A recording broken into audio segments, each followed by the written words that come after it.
Hello and welcome to Extension Kitchen. My name is Stephanie McCurdy and I am your Fayette County Purdue Extension Educator for Health and Human Sciences and 4-H Youth Development. And today I'm super excited. I have with me Cole Butts. And Cole is our grand champion microwave cooking recipient from the 2023. I always struggle with that. 2023 Fayette County Free Fair. So welcome. Hi. Thanks for coming and joining us today. Can you tell us what your recipe was that you won with? I made a microwave fudge cake recipe. It has a fudge cake icing, and it's kind of like I think it's just all pretty much just fudge icing, I think. Fudge. All right, so we have a few recipes here. We'll make sure we post those to our Facebook page. But the microwave fudge cake, recipe's right here. It has a fair number of ingredients and steps here, and he went ahead and made those before he came in today so that we wouldn't be baking for a long time. You don't want to watch us bake for an hour and a half.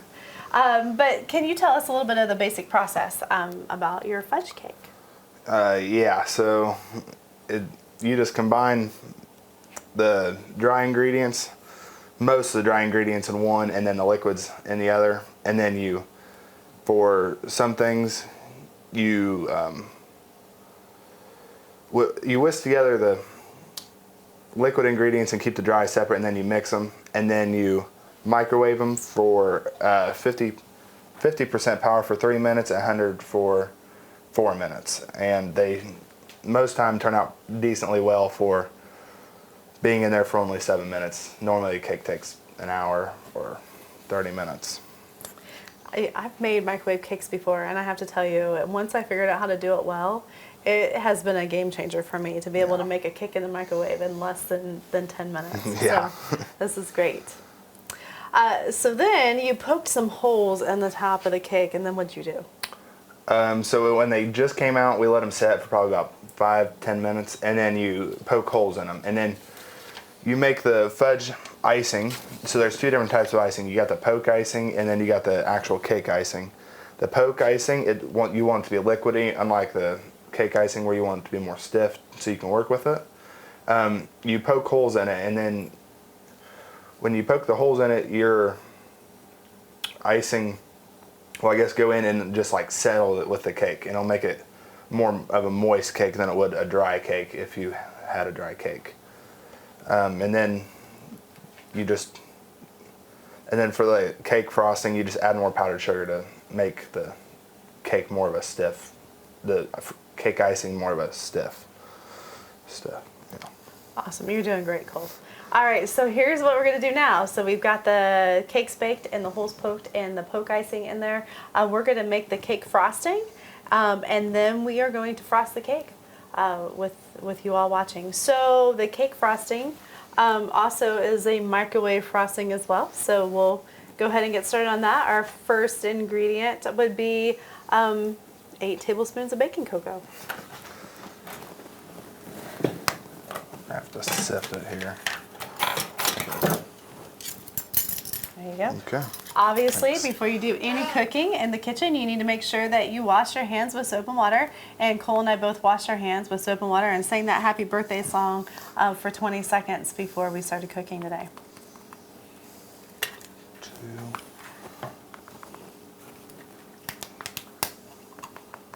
It looks like you brought with you an antique sifter, which I absolutely love. Cole's grandmother is also here in the studio with us today, and so I think this is an adventure of generations that you're doing, right? Oh, yeah. Excellent. Okay. So Cole, why do we sift our baking cocoa? That way it mixes better. I mean, yeah, as you can tell, can I go up to the camera with this? Uh-huh. As you can tell, you got all the like chunks of cocoa down in there, and then if you try to whisk that together, it's not going to whisk very well in the end. You'll have a hard time doing it, and it'll become out more of a clumpy than it would be anything. And then you combine the milk. 2/3 cup.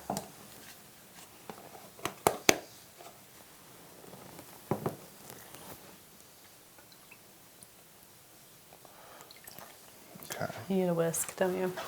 I'm gonna use a fork. Okay.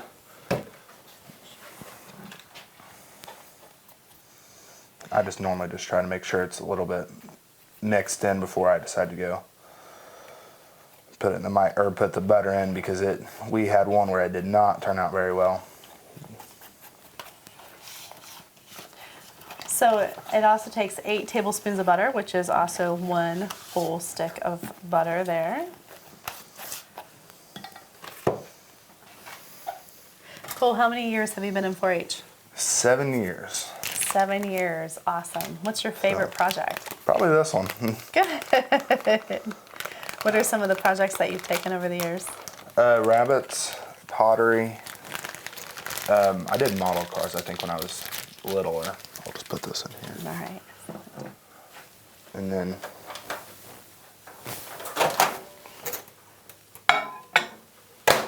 Cole is going to microwave that for 1 minute. 1 minute. All right. So, if this is your favorite project, you've been in for 7 years, what's some of the skills that you've learned from 4-H? Communication. They really teach you how to communicate, and a lot about the competition. A lot of 4-Hers in it for the competition, and I feel like that's a big part of 4-H is you gotta learn you gotta learn on how to. You gotta learn the competition to beat the competition, or and that's how, like, pigs, anything, they learn from other people on how to really just beat them. Yeah. So what are you thinking about doing after you graduate high school? Accounting. Accounting? Yeah. Do you think you've learned some skills in 4-H that you can carry through with you? Yeah, definitely the communication, the like the thinking beyond aspect of 4-H. They don't just think light; they think like heavy on everything they do. They want to make sure it's done correct, and I think that could really carry on throughout anybody's career. Right. 4-H is detail oriented. Yes, And I think accounting is very detail oriented as well. Yes. Looks like it might need to go in a little bit longer, Cole. Yeah, it might. Here's the thing about every single microwave is a little bit different. So even though this recipe says microwave for 1 minute, it looks like it's going to have to go in for Probably another minute. Probably another minute, yeah. Yeah.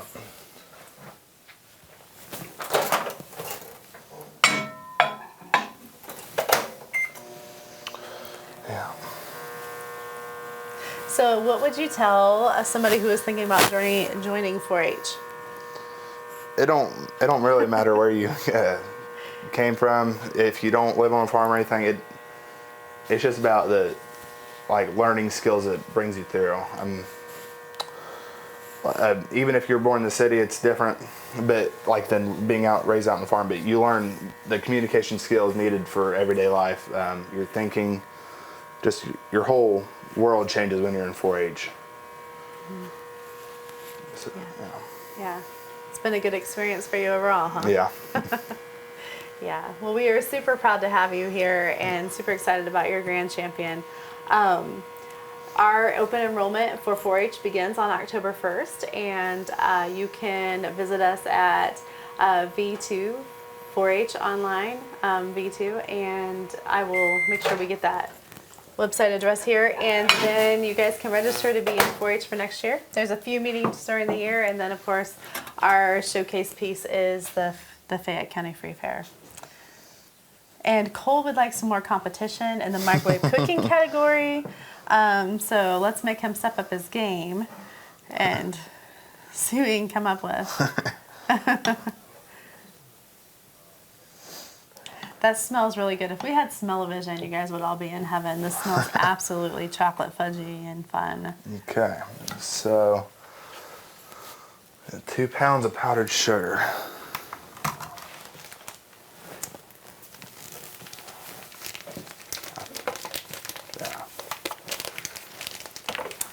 I'm not so sure I'm talented enough to open this without it without it ripping, I'm going to use the knife here. I'm going to use a butter knife, so.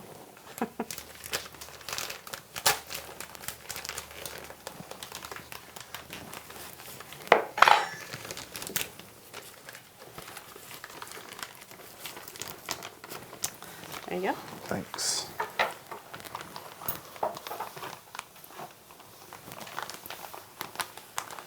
You just want to make sure it's exactly 2 pounds from the start, because your pace may be different than what I came up with, and so for us, we've had to add more than 2 pounds at some point, and sometimes we've had to add exactly 2 pounds, and it'll work the exact same. So this is 2 pounds. And then while it's hot, you just take this mixture and just pour it in it.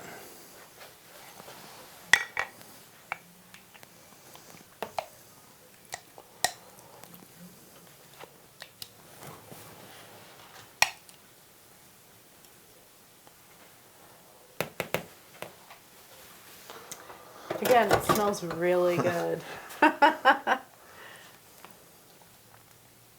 Cole, I'm gonna have you move it here more to the center of the center of the table. We have a camera that's from above.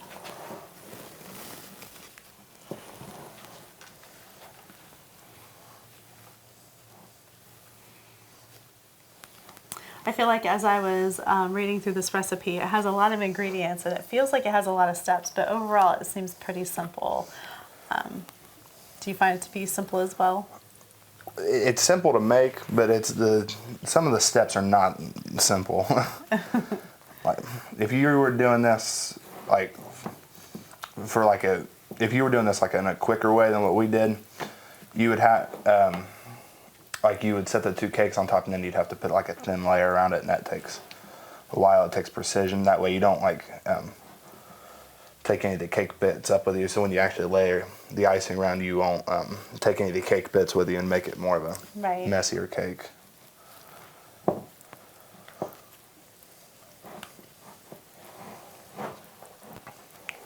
my.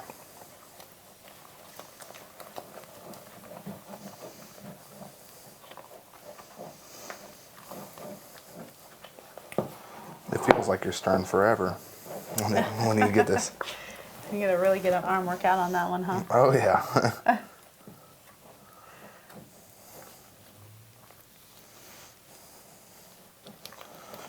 Okay.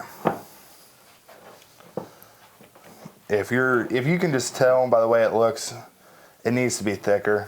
You can just tell by just knowing that you can just tell that it needs to be thicker through the way it feels. Like you can't lay something liquidy on a cake. You want it to be a thicker paste.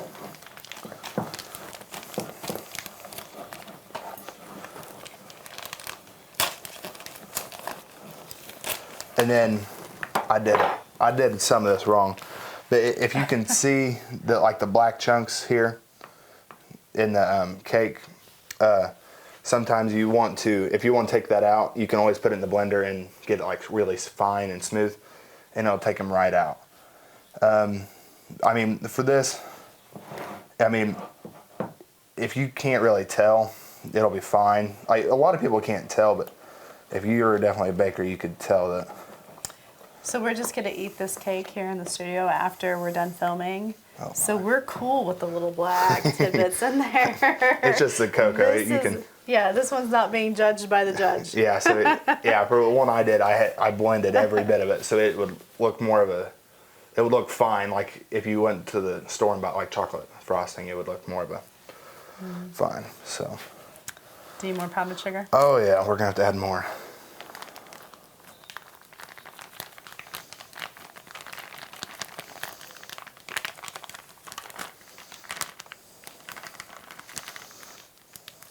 Okay.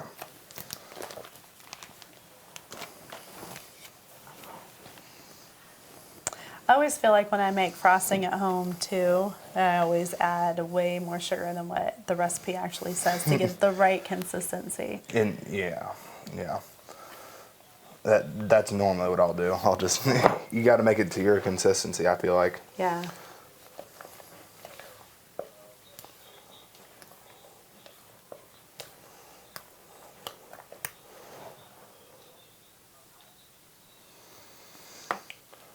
A little bit more? Yeah, I don't think I can ice it yet. I'm thinking I think that's good. That may be good.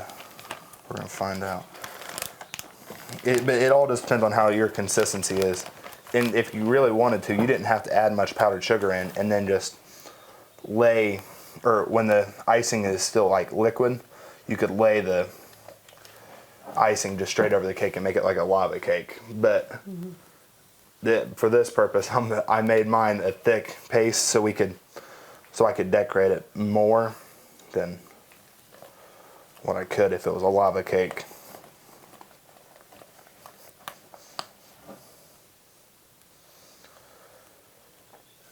Here, I'm gonna take it out. I'm gonna just pour a lot in. It's going crazy with the powdered sugar now. Yeah. Oh yeah. You can't go wrong with any powdered sugar. That's right.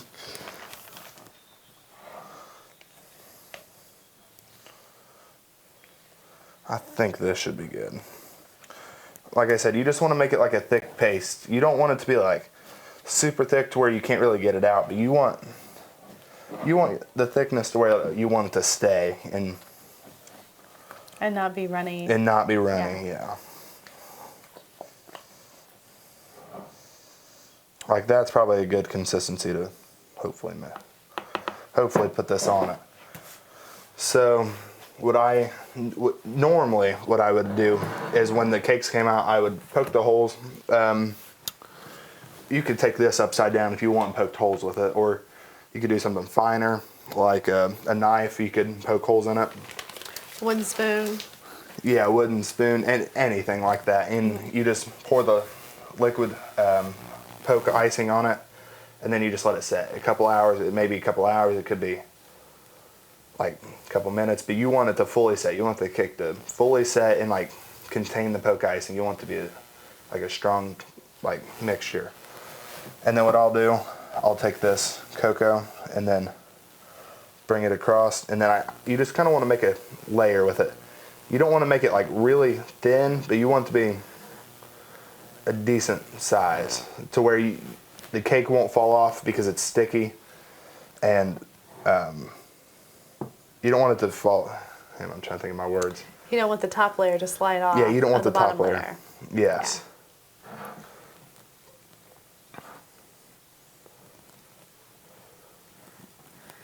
Whenever I make double layer cakes at home, I always struggle with because they are kind of rounded in the middle when they rise. So then you need more icing on the outside of the layer cake than the inside of the layer cake. Yeah.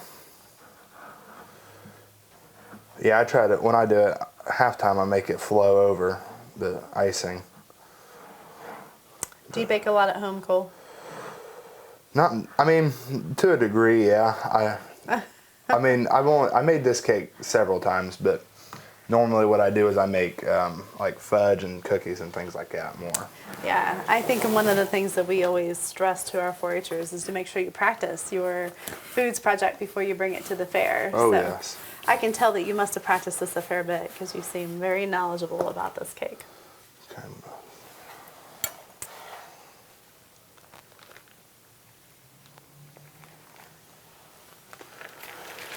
Okay.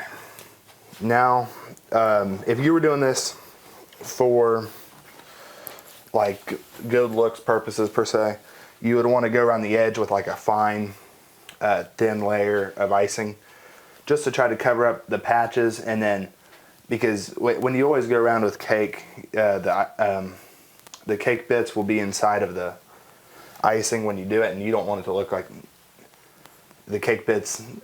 You don't want to look like a cake ball. You want it to look more like a cake, and the easiest way to do that is to go around with a fine layer of icing. So what I normally would do would be to start here, and then, well, I didn't get enough icing. Probably grab some like this, and you just go down and around. And this is just gonna be a fine layer. This is very thin, as you can tell. And then when you kind of make your thin layer, sometimes you want to have a paper towel in case there is any cake bits in it then you want to wipe it off. And then you just kind of start back up here at the top, round out, make it there, and then just go down. Like here, there's some cake bits. So I'm just gonna wipe it off and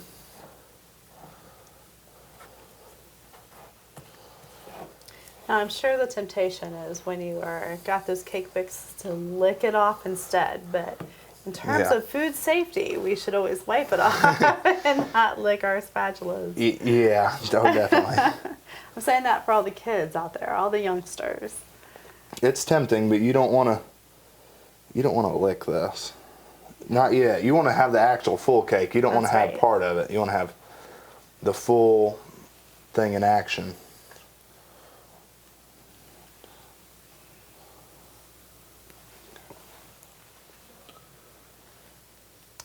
It looks like it's is it still a little warm?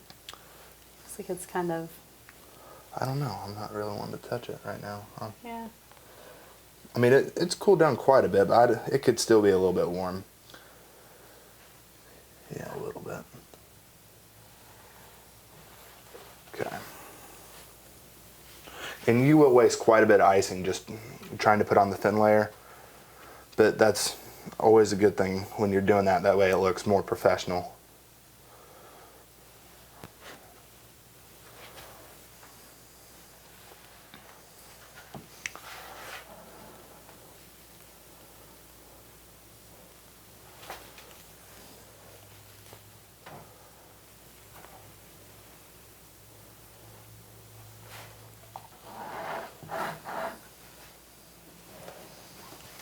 Oh my, okay. There we go. And this cake is going to be heavy after you get done with making it. It feels like it weighs a ton. With all the powdered sugar it does weigh a ton. So if you don't make it right and it falls apart, don't wonder what you did wrong. It happened to me right before I was out there, right before I went to take it up there to the fair. Thank goodness we had enough time to remake it, but. So for Cole making it to at the county fair, he was judged on his cakes on Saturday morning, right?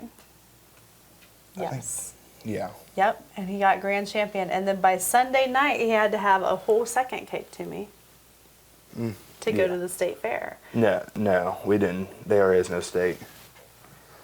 I think for microwave. I don't know. I think. So, yeah. So you just made one. You didn't take yours to state fair. No. There is microwave at state fair. Oh, is there? There is. Oh, shoot. Cole, I'm sorry. I thought you made it to state fair. No. Okay. So, I mean, it's not the thinnest layer I've done, but it's definitely a thin layer on the cake. And then you can just take the rest of it and just go around the outside. And you would normally clean up your plate. That way it looks like more done, and then you can always get the cake bits that you didn't get off it on your plate off the plate, so that when you go to go ice it, you don't get any in the actual icing portion like that. I mean, you can just tell it was kind of a rough job. Yeah. Until you want to actually put on the icing and then take it down. Right now, you just take the icing and just go over it more. I normally start here at the top. That way, I can just add more icing to the top. Like,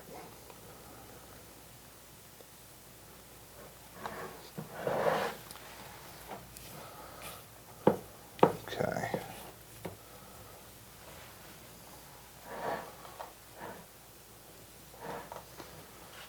And we just hit around the edges.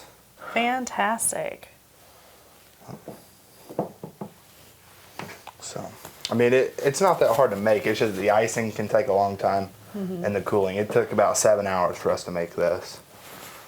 from start to finish. The cooling takes the longest, but I mean, Very good. You think we you. should taste it? yeah, probably should. Probably should. We gotta make sure it looks good. I mean, Right? Well, I will put the knife right there. I'll get you a couple forks here. Okay. Let me grab a plate from over here.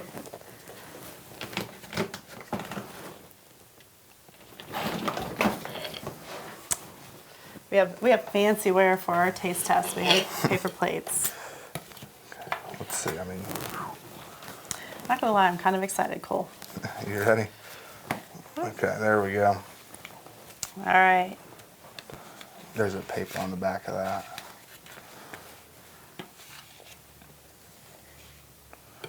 Okay, there we go. And the poke is gonna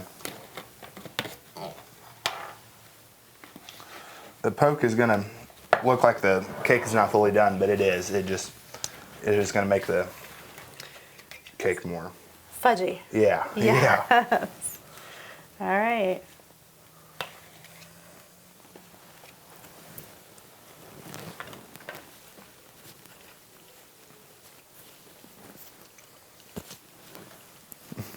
I can see why you won. That was really, really good. Thank you. All right, well, Cole, you. thank you so much for coming in with us today Thank you, Letty. and Thanks for having me. talking about 4-H and helping us make a microwave fudge cake and for everything that you do here in Fayette County. So Thank you. thank you. And for all you out there, please download the recipe, get it off your screen, and make this. It's very, very good. And until next time, have a great day.